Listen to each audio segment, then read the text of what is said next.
મને વધારે આનંદ થયો. તો કદાચ અમને એવી આશા હશે કે કદાચ આ નામ મંચ ઉપરથી આમ આદમી પાર્ટીના દેવાશે તો પીએમઓ ક્યોક જાગશે. તો માનનીય આપણા ધારાસભ્ય શ્રી યુથ આઇકોન કે જેમને એક સરસ પ્રશ્ન પૂછ્યો છે 2 દિવસ પહેલા આપણા ગૃહમંત્રી શ્રીને ગુજરાત રાજ્ય સંસ્કારોની વાત કરી છે. 2013 નો ભૂતકાળ યાદ કરવા પણ જવાબ મળતો નથી. માનનીય ગોપાલભાઈ ઇટાલિયા સાહેબને વિનંતી કરું કે આપ શ્રી વર્ષો અને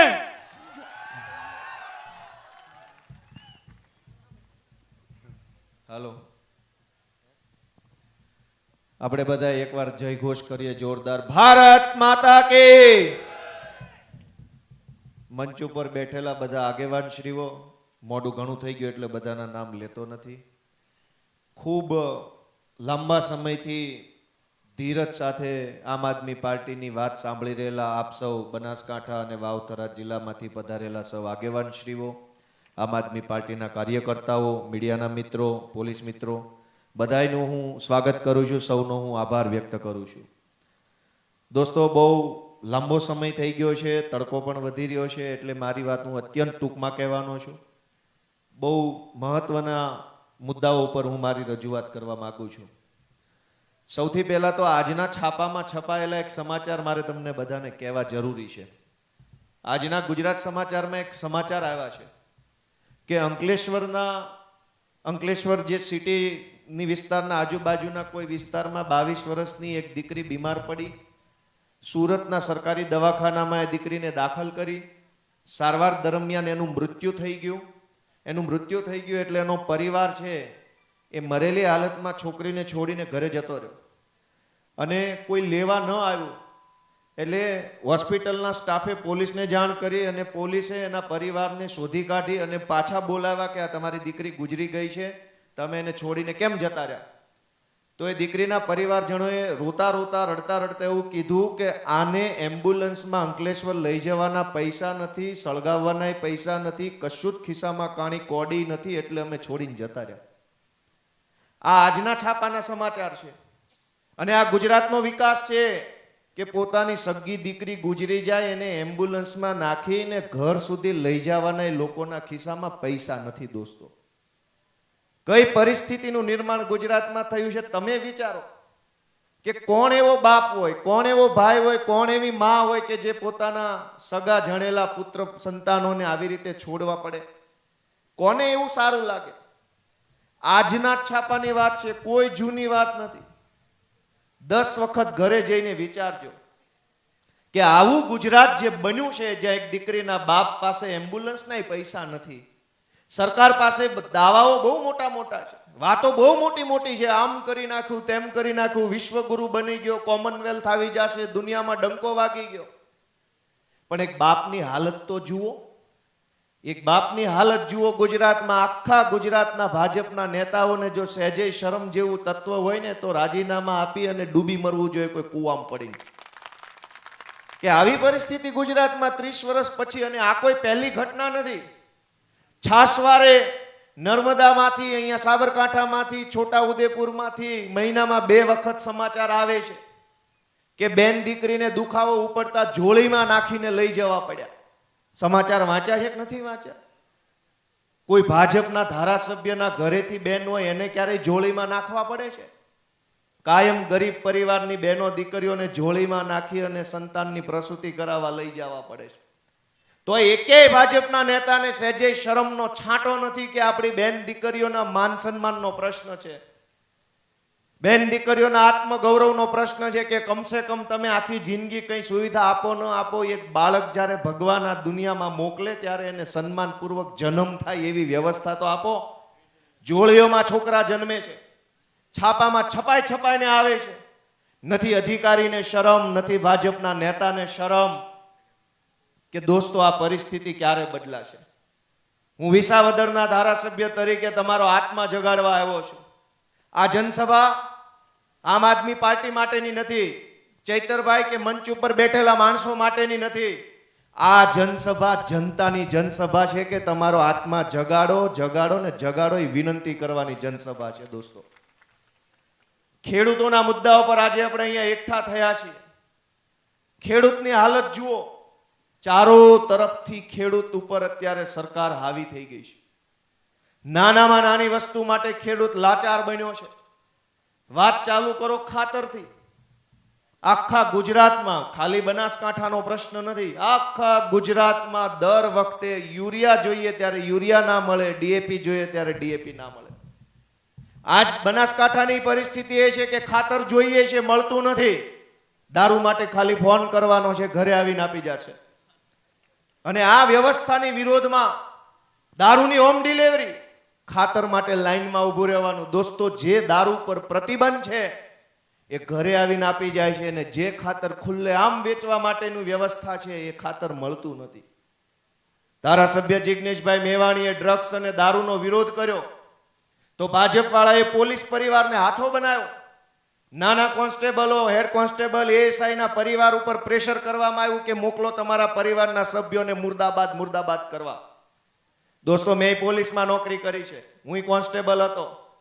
મેં સવાલ કર્યો હર્ષ સંઘવીને કે બનાસ વાવ થરાદના જે એસપી ને સામે આંખમાં આંખ નાખીને જિગ્નેશ મેવાણી બોલ્યા, એ એસપી ના ધર્મપત્ની શ્રી એમના મમ્મી કેમ જિગ્નેશ મુર્દાબાદ મુર્દાબાદ ના બોલ્યા? તમારે કોન્સ્ટેબલોના પરિવારના મહિલા સભ્યોને હાથો બનાવવા છે. તમે આઈપીએસ ના પરિવારના મહિલા સભ્યોના મોરચા કઢાવી શકો એમ છો? આખા ગુજરાતમાં 350 કરતા વધારે આઈપીએસ છે, 500 જેટલા ડીવાયએસપી છે. એ બધાના પરિવારના મહિલા સભ્યો ગાંધીનગર સત્યાગ્રહ છાવણીમાં ભેગા થઈને જિગ્નેશ મેવાણી મુર્દાબાદ બોલે તો અમે માનીએ કે ભાજપ વાળા ભાઈડા છે. તમે સામાન્ય કર્મચારીના પરિવારને દબાવવા નીકળ્યા છો. અને તમને પોલીસ પ્રત્યે ભાજપ વાળાને એટલી જ લાગણી હોય તો પોલીસના 500 પ્રશ્નો છે, કરો મીટિંગ. અમારી જેવાને બોલાવો, જે પોલીસ ખાતાના જાણકાર હોય, થોડા ઘણા ભણેલા હોય. અમે સૂચન રજૂ કરશું કે સામાન્ય પોલીસને બદલી માટે, પગાર વધારા માટે, પ્રમોશન માટે કેટલી બધી મુશ્કેલીઓમાંથી પાર પડવું પડે છે. દોસ્તો, આપણે અહીંયા આત્મા જગાડવાની વાત કરવાની છે કે આ લડાઈ ગોપાલભાઈની કે ચૈતરભાઈની કે ઈશુભાઈની કે રાજુભાઈની નથી. આ લડાઈ જન જનની લડાઈ છે. એક એક માણસના જીવનની અંદર અત્યારે પ્રશ્નો જ પ્રશ્નો, પ્રશ્નો જ પ્રશ્નો, પ્રશ્નો જ પ્રશ્નો. કેટલા પ્રશ્નો બોલીએ ને કેટલા પ્રશ્નો છોડી દઈએ, લિસ્ટ બહુ લાંબુ છે. રોડનો પ્રશ્ન, પાણીનો પ્રશ્ન, સિંચાઈનો પ્રશ્ન, દવાનો પ્રશ્ન, ખાતરનો પ્રશ્ન, મામલતદારનો પ્રશ્ન, આ પ્રશ્ન, તે પ્રશ્ન, પેલો પ્રશ્ન. મને એમ લાગે છે કે ગુજરાતનો સૌથી મોટો પ્રશ્ન છે ને યાદ શક્તિનો પ્રશ્ન છે. કે આપણને બધું જ યાદ હોય છે, પણ જે દિવસે મતદાન હોય ને તે દિવસે આપણને કશું જ યાદ નથી રહેતું. ની ગુજરાતનો સૌથી મોટો પ્રશ્ન હોય ને એવું મારું માનવું છે. દોસ્તો, મતદાનના પહેલા દિવસ સુધી આપણને બધું યાદ હોય કે કયા ડેમમાં પાણી નથી, કયો રોડ તૂટેલો છે, એરોમા સર્કલ પર કેટલું ટ્રાફિક થાય છે, સુપી ડેમ કેમ નથી ભરાતો, બધું જ યાદ હોય. બનાસ ડેરીમાં કોને નોકરી મળે છે, કોને નથી નોકરી મળતી, બધું જ યાદ હોય. મતદાનના દિવસે ભગવાન આપણી યાદ શક્તિ હરી લે છે ને આપણને ખબર નહીં શું થઈ જાય છે. દર ચૂંટણીમાં બટન દબાઈ દબાઈ દબાઈ દબાઈ કરીએ છીએ. તો મારી દ્રષ્ટિએ હું તમારો આત્મા જગાડવા આવ્યો છું. પ્રશ્ન એ નથી કે બનાસમાં કોને નોકરીઓ મળે છે, પ્રશ્ન એ નથી કે રોડ કેવા છે, પ્રશ્ન એ નથી કે વાવ થરાદમાં પૂર આવ્યું એના પૈસા હજુ સુધી નથી મળ્યા, પ્રશ્ન એ નથી કે ડેમમાં પાણી નથી, પ્રશ્ન એ નથી કે ખાતર નથી. પ્રશ્ન એ છે કે આપણે બદામ ખાવી પડશે 5 વર્ષ સુધી, તો મતદાનના દિવસે બધા પ્રશ્નો યાદ રહેશે. 10-10 કિલો બદામ મહિને ખાવાનું ચાલુ કરવું પડશે. કેમ કે બધી હવે તો સરકારને મારે વિનંતી કરવી છે કે સસ્તા અનાજની દુકાનમાં કિલો કિલો બદામ આપો બધાને. 1-1 કિલો બદામ આપણને દર મહિને મળે તો કંઈક મતદાનના દિવસે યાદ રહે કે આપણો પ્રશ્ન શું છે ને આપણે કયું બટન દબાવવાનું છે. દોસ્તો, મારી વાત સાચી હોય તો બધા હા પાડો, નહીતર બધા ના પાડો. સૌથી મોટો પ્રશ્ન યાદ શક્તિનો પ્રશ્ન છે કે કેમ ભૂલાઈ જાય છે. ગુજરાતની અંદર એટલા બધા અત્યારે સમસ્યાઓ છે. આ ગુજરાતના બીએલઓ આત્મહત્યા કરી રહ્યા છે, ખેડૂતોએ માવઠાના મારના કારણે આત્મહત્યા કરી. આપણે ભૂલી જઈએ છીએ મતદાનના દિવસે. દરેક વસ્તુ મતદાનના દિવસે આપણને ભૂલાઈ જાય છે ને, એ ગુજરાતની સૌથી મોટી સમસ્યા છે. અને એટલે હું તમને વિનંતી કરવા માટે આવ્યો છું. આમ તો આપણે બધા આપણું આખું ગુજરાત વટવાળા માણસો છીએ. આપણને તો કોઈએ તુકારો કરી લીધો હોય ને એ 4 પેઢી સુધી આપણે વારસામાં આગળ કીધું એક ફલાણો તુકારો કરી ગયો છે, જોજે હોય એને યારે બોલવાનું નથી. અને આ ભાજપના રાજમાં સરકારી માણસો, ભાજપના નેતાઓ રોજ આપણને અપમાનિત કરી જાય છે. ગામની પંચાયતથી માંડી તાલુકા પંચાયત, મામલતદાર ઓફિસ, વન વિભાગની, વીજળી વિભાગની ઓફિસમાં આપણી સાથે જે વર્તન થાય છે એ કેટલું ખરાબ વર્તન થાય છે. કાલે આવજે, નથી કરી દેવું, થાય કરી લેજે, જા તું જા, જતો રહે અહીંથી, પોલીસ બોલાવું, FIR કરાવું, આવું વર્તન થાય છે કે નથી થતું? તમે વિચારો કે કેમ આટલું બધું આપણે સહન કરી લઈએ છીએ. આપણા જ ગામનો, આપણી જ જ્ઞાતિનો, આપણી જ બજારનો કોઈક છોકરો આપણને બે વેણ કહી જાય તો આપણે નહીં ચલાવી લઈએ, પણ મામલતદાર કહી જશે તો આપણે ચલાવી લઈશું ને 30 વર્ષ સુધી ચલાવશું પાછા, કે ભલે કહી ગયો મામલતદાર છે. મામલતદાર હોય તો શું છે, ઇન્સ્પેક્ટર હોય તો શું છે, કોઈ એન્જિનિયર હોય તો શું છે? દોસ્તો, હું તમારો આત્મા જગાડવાની વિનંતી કરવા આવ્યો છું કે આ સરકારે આપણને ગુલામ બનાવવાની કોશિશ કરી છે, અને સરકાર ગુલામ બનાવવા માટે થઈને હાથો બનાવે છે સરકારી તંત્રનો. દરેક જગ્યાએ તમે જોશો તો ભાજપ વાળા સરકારી માણસોને આગળ કરે. ખેડૂતોના મુદ્દા પર હું તમને જણાવું કે અનેક જગ્યાએ ટીપીના નામે ખેડૂતોની જમીન પડાવી લેવાનો ખેલ ચાલે છે. અહીં ડીસામાં, હિંમતનગરમાં, મહેસાણામાં, સુરેન્દ્રનગરમાં, મોરબીમાં, અમારા જુનાગઢમાં, વાપીમાં, નવસારીમાં, સુરતમાં, તમામ જગ્યાએ ખેડૂતોની કિંમતી જમીન ટાઉન પ્લાનિંગના નામે પડાવી લેવાનો કારસો ચાલે છે. કોને આગળ કર્યા? ટીપીના અધિકારીઓને. અહીંયા કચ્છમાં, બોટાદમાં, સુરેન્દ્રનગરમાં અને અહીંયા વાવ, થરાદથી લઈ મહેસાણા, પાટણવાળા પટ્ટામાં વીજળીની લાઈનો અને રોડ નીકળે છે. ખેડૂતોની જમીન જબરજસ્તી પડાવી લેવામાં આવે છે. કોને હાથો બનાવવામાં આવે છે? પોલીસ તંત્રને આગળ કરીને જબરજસ્તી લાઇટના થાંભલા નખાવવામાં આવે છે. અહીંયા માવઠું આવ્યું આખા ગુજરાતમાં, કોઈને કાણી કોડી આપવામાં આવી નથી. અહીંયા વાવ, થરાદમાં પૂર આવ્યું, બધા જ મંત્રી, સંત્રી, તંત્રી, મોટા મોટા કદાવર નેતાઓ આવીને ફોટા પડાવી ગયા પૂરમાં પૈસા ઊંચા કરીને. વાત તો એવી હોવી જોઈતી હતી કે તમારા પૈસા હુકાય ને પહેલા ખેડૂતના ખિસ્સામાં પૈસા આવી જવા જોઈતા હતા, તો તમને અમે માનતા કે તમે કદાવર નેતાઓ છો. તમે તો કલાકમાં લુગડા બદલીને થઈ ગયા પાછા ફૂલ ફડાક.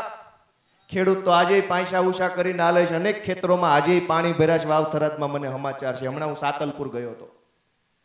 તમને ખેડૂતો પ્રત્યે લાગણી હોત તો એ પાણીમાં તમારો પગ પલ્યો હતો ને ત્યાંથી જ તમે સરકારી તંત્રને કહી શક્યા હોત કે હું આ ખેતર બારો નીકળું ને પાણીમાંથી પેલા પૈસા નાખી દેજે ભાઈ, જેટલા નાખવાનો એટલા. થઈ શકે કે ના થઈ શકે? થઈ શકે, બધું જ થઈ શકે એમ છે. પણ ભાજપની સરકારમાં સરકાર જેવું કંઈ છે નહીં. આ દરેક કામ થતા કેમ નથી? રોડ ખરાબ બને, શાળામાં શિક્ષક નહીં, દવાખાનામાં ડોક્ટર નહીં, દવા નહીં, ડેપોમાં બસ નહીં, પોલીસ સ્ટેશનમાં FIR લખે નહીં, મામલતદારમાં ધક્કા ખાધા સિવાય થાય નહીં. આવું કેમ? કેમ કે ગુજરાતમાં સરકાર બરકાર કંઈ છે નહીં, સર્કસ છે. ગાંધીનગરની અંદર સર્કસ. અને જેટલા લોકો ભાજપની ટિકિટો ઉપર ચૂંટણી જીતે છે એ ન્યા બચારા પટાવાળા જેવી રીતે રાખે છે, અને કોઈ નેતા બેતા કઈ નથી.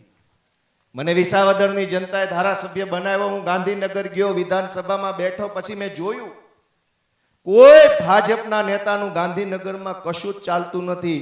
અડધું દિલ્હી વાળાનું ચાલે છે ને અડધું IAS IPS નું ચાલે છે. આ બાકી બધા ડુગડુગી વગાડવા વાળા છે, એનું કશું જ ચાલતું નથી. અને જો એમનું ચાલતું હોત તો તમે વિચાર કરો કે ભાજપની સરકાર છે, હું તો વિરોધ પક્ષનો ધારાસભ્ય છું, મારા 4 કામ ન થવા દે તો સમજ્યા, ચલો કઈ વાંધો નહીં, દુશ્મની રાખો છો. ભાજપના ધારાસભ્યો હોય એ વિસ્તારમાં રોડ કેવા છે, ભાજપના ધારાસભ્યો હોય એ વિસ્તારમાં શાળા કેવી છે, એ વિસ્તારમાં દવાખાના કેવા છે, સ્મશાન કેવા છે. ભાજપના આલિશાન કમલમ તો બની ગયા, પણ ગામમાં મહણિયું સારું નથી બન્યું. હજુ 30 વર્ષ સુધી મહણિયું નથી. જીવવાની કોઈ વ્યવસ્થા ભાજપને નથી કરી આપી, પણ મરવાની વ્યવસ્થા ગુજરાતમાં હારી નથી. અનેક ગામના સ્મશાનોને ફરતે દિવાલ નથી, ઉપર છાપરું નથી, ખાટલી નથી, ખુલ્લામાં સળગાવવા પડે. ભાઈ વાત સાચી છે કે ખોટી? ખોટી છે કે સાચી? મિત્રો, સ્મશાન જેવી વ્યવસ્થા જો આપણને 30 વર્ષમાં ભાજપ નો આપી શકી હોય તો હવે ભાજપ વાળાને સ્મશાને મોકલવાનું ટાણું આવી ગયું ગણાય. તમારાથી એક સ્મશાન નહીં બને. જેમ ચૈતરભાઈએ કીધું એમ બનાસ કમલમ, ભાવનગરમાં ભાવ કમલમ, જુનાગઢમાં ગીર કમલમ, કરોડો રૂપિયાના આલિશાન મહેલ જેવા કમલમ બન્યા. તમે વિચારો કે આખા બનાસકાંઠા જિલ્લામાં જેવું કમલમ બન્યું છે એવી કોઈ કોલેજ છે સરકારી? આલિશાન મેડિકલ સાયન્સ કોલેજ એ હતું પાલનપુરનું દવાખાનું પ્રાઇવેટ કંપનીને સોંપી દીધું છે. એ વખતે અમે લડાઈ લડવા આવ્યા હતા, મને યાદ છે ત્યારે આમ આદમી પાર્ટીમાં નહોતો, પણ ત્યારે અમે આવ્યા હતા, સભા કરી હતી ત્યાં કાણોદર કે ક્યાંક કયા ગામમાં. મિત્રો, હું તમને વિનંતી કરવા આવ્યો છું કે મંચ ઉપરથી પ્રશ્નો ગમે એટલા બોલવામાં આવે ભાષણમાં, એનો કોઈ અર્થ નથી. જ્યાં સુધી આપણને યાદ નહીં રહે ને આપણા પ્રશ્નો મતદાનના દિવસે, ત્યાં સુધી કોઈ દિવસ કશું જ આપણા જીવનમાં બદલાવ નથી આવવાનો. નેતાઓ બદલાશે, પાર્ટી બદલાશે, આપણી હાલત નહીં બદલાય. આપણી હાલત બદલવી હોય તો આપણા પ્રશ્નોને મતદાનના દિવસ સુધી યાદ રાખવા પડશે ને આપણા પ્રશ્નને યાદ રાખીને ઝાડુનું બટન દબાવવું પડશે. દોસ્તો, આજ વિસાવદરની જનતાને હું યાદ કરું, અવડી મોટી પાર્ટી અમારી સામે પડી, 150 ધારાસભ્યો વાળી ભાજપની સરકાર, ગુજરાતના મુખ્યમંત્રી, લગભગ સૌરાષ્ટ્ર અને એ વિસ્તારના બધા ધારાસભ્યો, સાંસદ સભ્યો, તાલુકા જિલ્લા પંચાયતના સભ્યો, મહાનગરપાલિકાના સભ્યો, આ સિવાય બુટલેગરો, પોલીસ તંત્ર, સરકારી તંત્ર, સહકારી તંત્ર, ગુંડાઓ, માફિયાઓ, ટેન્ડરવાળાઓ, રેતીવાળા, બધા જ ઓછામાં ઓછા 4 થી 5 હજાર પ્રભાવશાળી વ્યક્તિઓ વિસાવદરની બજારે બજારે ફરતા હતા અને લોકોને ભરમાવાનું, ડરાવવાનું, ધમકાવવાનું કામ કરતા હતા. આખી સરકાર સામે પડી હતી તોય વિસાવદરની જનતાને તમે એકવાર વધાવી લેજો કે એને મને 17,500 મતથી જીતાડ્યો. દોસ્તો, જનતાની તાકાત કેવી છે એનો દાખલો વિસાવદરથી આવ્યો. મુખ્યમંત્રી, ગૃહમંત્રી, પાણી મંત્રી, વીજળી મંત્રી, આ મંત્રી, તે મંત્રી, ભવિષ્યના મંત્રી, માજી મંત્રી, બધા જ ત્યાં હતા. છતાંય જનતાએ જે નિર્ણય કર્યો ને કે ભાઈ હવે જેને આવવું હોય આવી જાઓ, 2 બાકી રહી ગયા હતા, બાકી લગભગ બધા આવી ગયા હતા. અને એ આવી શકે એમ નહોતા, નહીંતર વધુ ભૂંડા લાગે કે વિસાવદરની ચૂંટણીમાં આવીને અમિત શાહ ભાષણ કરે મારા વિરુદ્ધ, તો કેવો લાગે? દોસ્તો, આખી સરકાર લાગી ગઈ છતાંય જનતાની તાકાત જુઓ તમે કે જનતાએ જે નિર્ણય કર્યો એવો નિર્ણય કર્યો કે વિસાવદરની ચૂંટણીના પરિણામ પછી આખા ગુજરાતની જનતાની અંદર મોટી તાકાત આવી ગઈ છે, હિંમત આવી ગઈ છે, લોકો બોલતા થયા છે. આજ સરકાર શું ઈચ્છે છે એ તમે સમજો કે સરકાર એમ ઈચ્છે છે કે લોકોમાં ડર હોવો જોઈએ, સરકારી તંત્રનો, ભાજપના નેતાઓનો અને ગુંડાઓનો. ડરમાં ને ડરમાં જીવવાનું એવું ભાજપ વાળા ઈચ્છે છે. અમે એમનો ડર નીકળી જાય જનતાના જીવનમાંથી અને ડર નાબૂદ થઈ જાય એની કોશિશ કરીએ છીએ.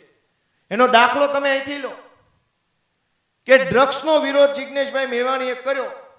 અમે તો ખુલ્લેઆમ સમર્થન આપ્યું કે ભાઈ મુદ્દો સમાજનો છે, એમાં પાર્ટી બાર્ટી અમે જોતા નથી. પણ ભાજપ વાળાએ શું વિરોધ કર્યો કે જિગ્નેશભાઈ મેવાણીની ભાષા ખરાબ છે. ભાઈ, જિગ્નેશભાઈની ભાષા તો કદાચ હશે ખરાબ, પણ તમારા ધંધા ખરાબ છે એનું શું? ભાષા તો ભાષા સુધરી શકે. તમે જે ધંધા ખરાબ કર્યા, ડ્રગ્સ વેચાવાના, લોકોના પરિવારમાં અત્યારે કેવી ઘટનાઓ બને છે. અને એક વાત હજુ કોઈના ધ્યાનમાં નથી આવી, ધ્યાનથી સાંભળજો. આ કોંગ્રેસ વાળા કેવા માણસો છે એ સાંભળજો. મારે નતું કેવું પણ કહી દઉં. અમારો વિરોધ કરતા હતા વિસાવદરની ચૂંટણીમાં, મારા વિરોધમાં પૈસા વેચતા હતા હોટલોમાં બેસીને બધા. ગોપાલ ઇટાલિયા હારવો જોઈએ. જ્યારે સાચો મુદ્દો આવ્યો, સમાજનો મુદ્દો આવ્યો, તો આખી આમ આદમી પાર્ટી જિગ્નેશભાઈની સાથે ઊભી થઈ. પણ કોંગ્રેસ પાર્ટીમાં 15 ધારાસભ્યો છે, 2 રાજ્યસભાના સાંસદો છે, 3-4 પૂર્વ પ્રમુખો છે, 4-5 પૂર્વ વિપક્ષના નેતા છે, અનેક જિલ્લામાં જિલ્લા પંચાયતના સભ્યો છે, નગરપાલિકાના સભ્યો છે. કોઈ આવ્યું જિગ્નેશભાઈના સમર્થનમાં? આખી કોંગ્રેસ પાર્ટી ઘરે જઈને હુઈ ગઈ. ભલે એકલા બોલે, આપણે એને સપોર્ટ ના અલાય. અમે આપ્યો છે, અમારી પાર્ટીમાં નથી તો અમને જોવો ને કોંગ્રેસ વાળાને જોવો કે પોતાની પાર્ટી વાળાને સપોર્ટ નથી આપતા. મુદ્દો સારો છે, મુદ્દો વ્યાજબી છે, છતાં એમની પાર્ટી એમના સપોર્ટમાં નથી. આ કોંગ્રેસ પાર્ટી, આ ભાજપ પાર્ટી માટે આપણે વાતો કરીએ. મારી વાત વ્યાજબી છે કે ગેરવ્યાજબી? ચૈતરભાઈ વસાવા અમારા જેલમાં હોય તો આખી આમ આદમી પાર્ટી ડેડિયાપાડા અને નર્મદા જિલ્લામાં હોય છે કે નથી હોતી? રાજુભાઈ કરપડા જેલમાં ગયા તો આખી આમ આદમી પાર્ટી એમના સપોર્ટમાં. પ્રવીણભાઈ રામ જેલમાં ગયા તો આખી આમ આદમી પાર્ટી એમના સપોર્ટમાં. અમારો કોઈ પણ નેતા હોય, ચાહે ગમે તે જ્ઞાતિ ન હોય, આમ આદમી પાર્ટીની ટોપી પહેરી હોય અને મુશ્કેલી આવે તો આખી આમ આદમી પાર્ટીના સપોર્ટમાં ઊભી થઈ જાય છે. દોસ્તો, ચૈતરભાઈ ઉપર 2 વખત અત્યાચાર કર્યો ભાજપે, બંને વખતે આખી આમ આદમી પાર્ટીને અરવિંદ કેજરીવાલ સહિત બધાએ સપોર્ટ આપ્યો.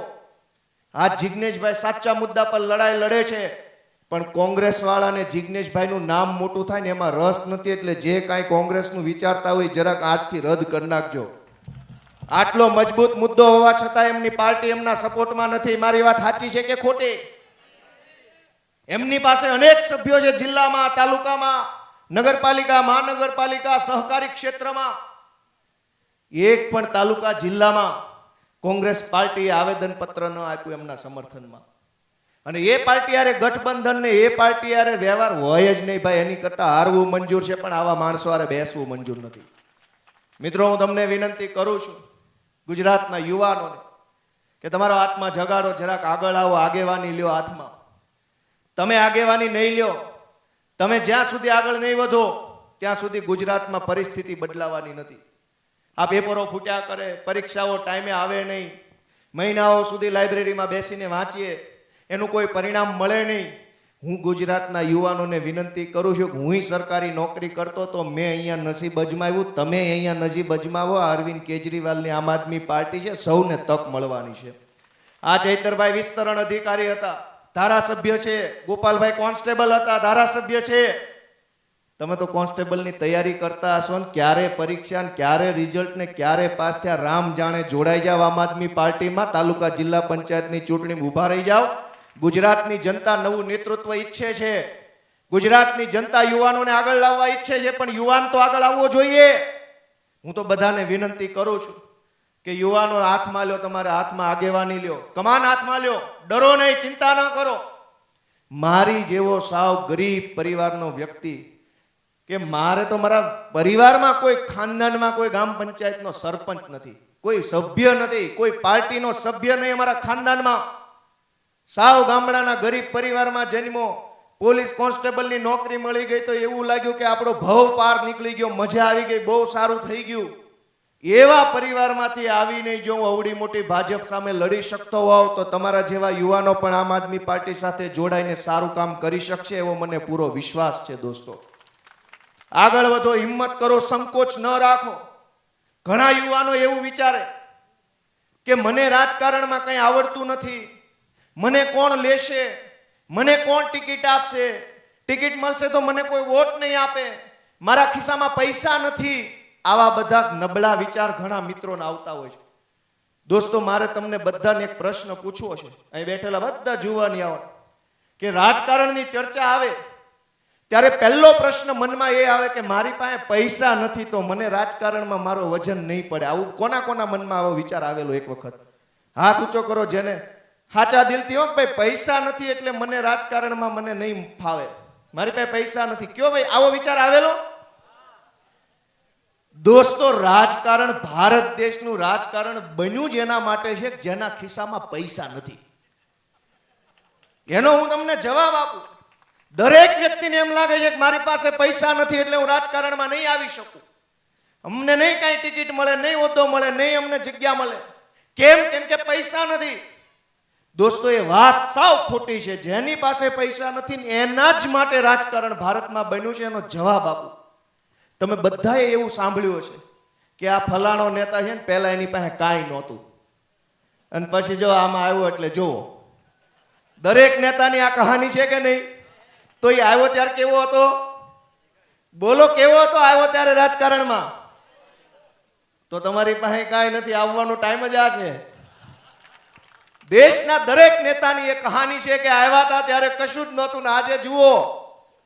તો શરૂઆત ક્યાંથી થઈ? દરેકની ખિસ્સામાં કંઈ નતું ને ત્યાંથી જ દરેકની શરૂઆત થાય છે. અને અહીંયા આવે છે તો ખિસ્સામાં કંઈક આવે છે. એટલે જેના ખિસ્સામાં કંઈ ના હોય એને પૂરી તાકાતથી વટથી કે ભાઈ નથી એટલે જ તો આપણે જવાને લાયક છીએ. આ તમારો ક્રાઇટેરિયા છે અહીં રાજનીતિમાં આવવાનો. કંઈ નથી તો હાલે આવો બાપલા, હાલે આવો. અને અહીંયા આવશો તો સમાજનું સારું થશે, કુટુંબનું સારું થશે, પરિવારનું સારું થશે, તમારો થોડોક વજન પડશે. આ હું કોન્સ્ટેબલ હતો તે બધું 8 પાસ ને 8 પાસ ની વાત આમ યસર કર્યા કરતા. ભાઈ મને ખબર પડી કે આના કરતા તો હું ઘણું સારું ભણેલો માણસ છું.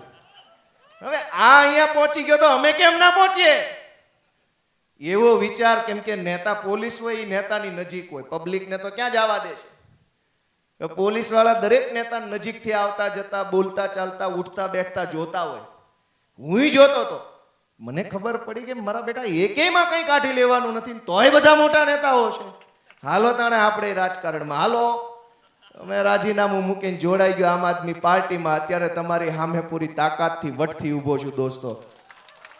આવું સ્વાભિમાન ભરેલું જીવન, આત્મસન્માન ભરેલું જીવન અપાવવાનું જો કોઈ પ્લેટફોર્મ હોય તો એ આમ આદમી પાર્ટી છે. મિત્રો બધા તમારા લખી લેજો દિલ ઉપર કે લાચારી વાળું જીવન જીવવું હોય તો ભાજપ, સ્વાભિમાન વાળું જીવન જીવવું હોય તો આમ આદમી પાર્ટી. આ ચૈતરભાઈ જોઈ લો, ઈશુભાઈ જોઈ લો, ગોપાલભાઈ જોઈ લો, રાજુભાઈ જોઈ લો દોસ્તો.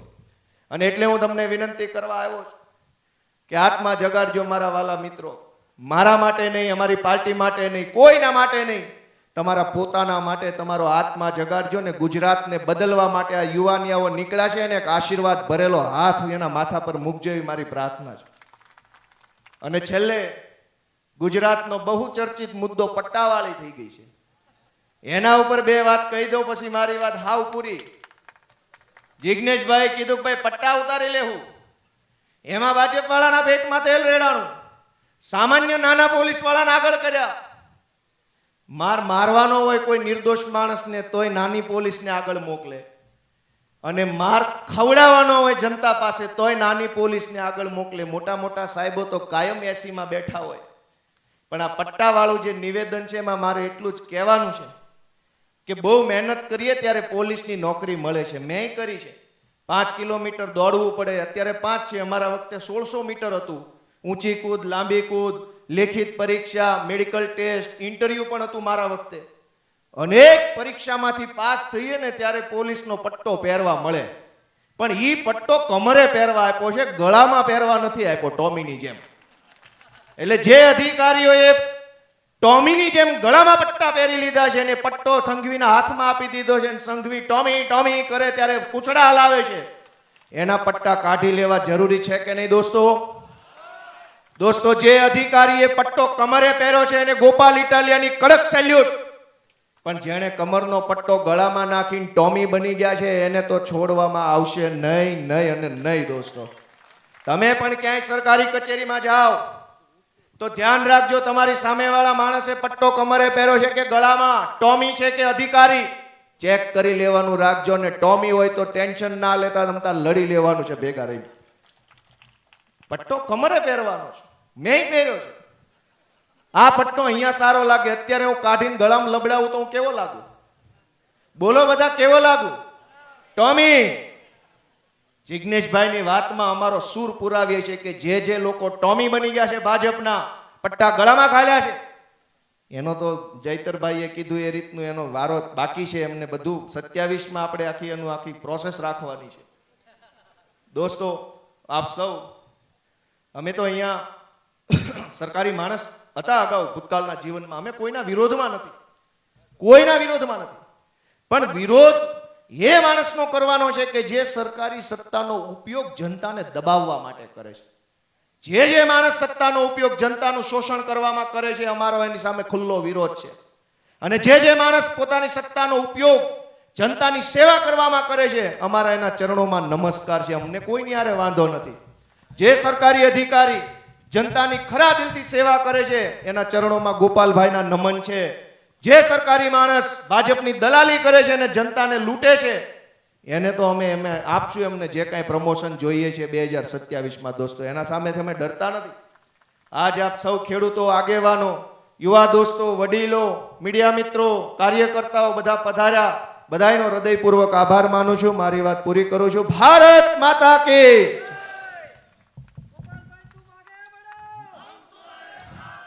જીવીબેન ઠાકોર ભાજપ ધાનેરા મહિલા પ્રમુખ, ખૂબ ઝડપથી આવી જજો. 1 મિનિટની અંદર કાર્યક્રમ પૂર્ણ થાય.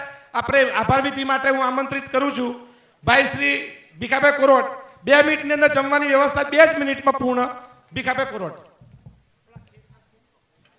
આજની આ પાલનપુર ખાતે કિસાન મહાપંચાયતમાં અમારા આમંત્રણને માન આપીને ઉપસ્થિત રહેલ પ્રદેશના પદાધિકારીઓ, ધારાસભ્યો તથા ઉત્તર ઝોનના દરેક જિલ્લા પ્રમુખો અને લોકસભા પ્રમુખો, બનાસકાંઠાથી દૂર ગામોથી આવેલા ભાઈઓ અને બહેનો, અને ખાસ કરીને આ કાર્યક્રમને સફળ બનાવવા માટે જે લોકોએ બનાસકાંઠા જિલ્લા આમ આદમી પાર્ટીના હોદ્દેદારો અને કાર્યકર્તાઓએ જે મહેનત કરી છે અને ખાસ કરીને પૂરી બનાસકાંઠાની જે દિલ્હીની ટીમ એ જે વર્ક કર્યું છે એનાથી એ બધાનો ખૂબ ખૂબ આભાર માનું છું. અને આપણા ડૉક્ટર રમેશ પટેલ કે જેમને પણ ખૂબ જહેમત ઉઠાવી અને આ કાર્યક્રમનો સફળ બનાવવા માટે સતત લાગેલા રહ્યા, એમનો પણ આ તબક્કે આભાર માનું છું. દરેક દિલ્હીવાળી હવે દરેક લોકોએ આવનાર તાલુકા અને જિલ્લા પંચાયતની ઇલેક્શનમાં લાગી જવાનું છે અને જમવાની વ્યવસ્થા છે. અને વડગામથી અયુબભાઈ એમનો પણ ખૂબ ખૂબ આભાર.